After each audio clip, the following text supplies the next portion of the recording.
В исторических источниках есть такая фраза: в чем заключается секрет продолжительной власти туркмен? В любом месте они быстро адаптируются, находят общий язык с местным народом. Все, что они пожелают, сбывается, начатое успешно заканчивается. Сердца их бесстрашны, подобно львиному, а дух постоянно высок. В чем секрет всего этого? Эта фраза приумножает престиж туркмен и является конкретным примером того, что туркменский народ демонстрировал миру высокий образец в построении государств. Из истории до нас дошла следующая фраза народов мира о принципах построения туркменами государств. Туркмены на самом деле народ, который рожден, чтобы достигать победы, строить, созидать, охранять мир. После таких природных сил, как огонь, вода, ветер, туркмены упоминаются как властные сильнейшие джигиты.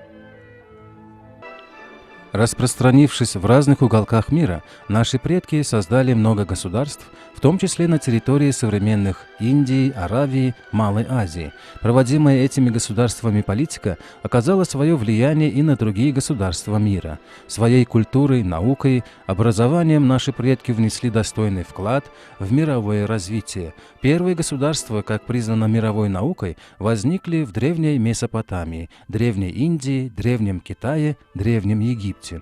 В период возникновения в Древней Месопотамии первых государств наши предки заложили основу государства Алтын-Депе рядом с селом Мяне Ахалского вилаята. Это подтверждает многочисленные исторические сведения, собранные зарубежными учеными, а также туркменскими учеными в ходе археологических раскопок.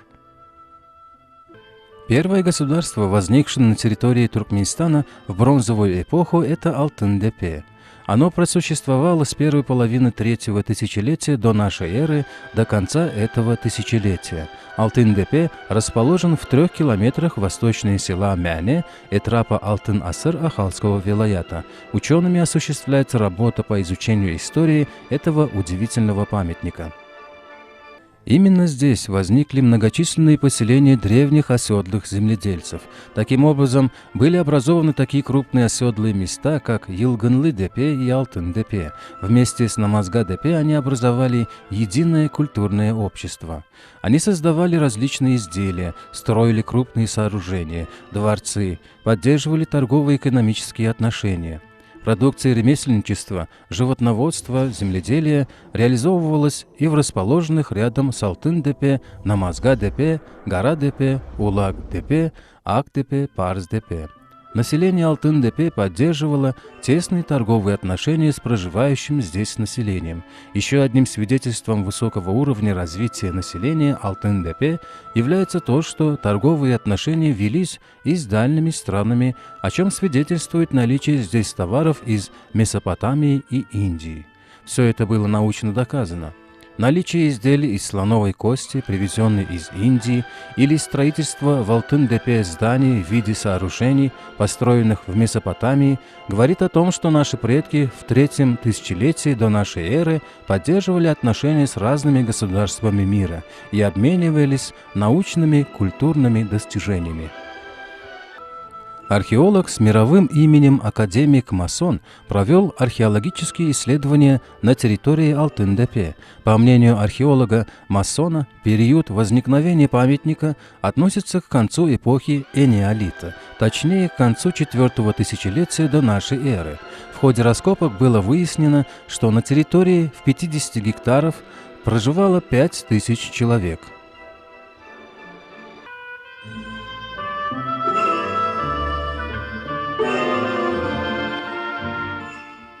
Название Алтын-Депе связано с тем, что при раскопках, проводимых под руководством профессора Масона в 1960 году, было найдено огромное количество золотых монет. Среди всех памятников бронзового века данный комплекс был лучше изучен. На протяжении 20 века здесь работали такие археологи, как Куфтин, Марушенко, Ганьялин, Сарианиди, Дурдыев, Бердыев, Масон. Наличие здесь различных сооружений, жилых домов, храмов свидетельствует о том, что у наших предков было широкое мировоззрение, развитый духовный мир. наши предки имели развитую культуру. По мнению ученых, здесь были построены большие здания, поддерживались тесные экономические отношения с разными государствами, наличие письменности, развитой культуры, и население страны жило по законам, разработанным правителем этого государства.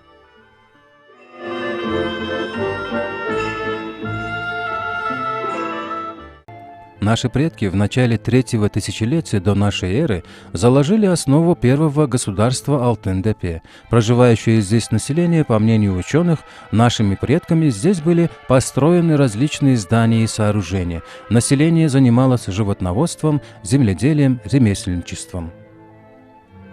В результате проводимых археологических раскопок было выявлено, что в центре города находился дворец правителя, а вокруг располагались дома богатых слоев населения, и в разных уголках были дома ремесленников. Здесь жили ремесленники, среди которых были и мастера по дереву, железу, гончары, ювелиры. Государство, построенное в Алтын-Депе, является одним из государств, внесших особый вклад в мировое развитие. Алтын-Депе, созданное нашими предками, своим экономическим, культурным развитием оказало свое влияние на государства, созданные в разных уголках земного шара. Наши предки в прошлом основали многочисленные государства, и одним из первых государств является Алтын-Депе.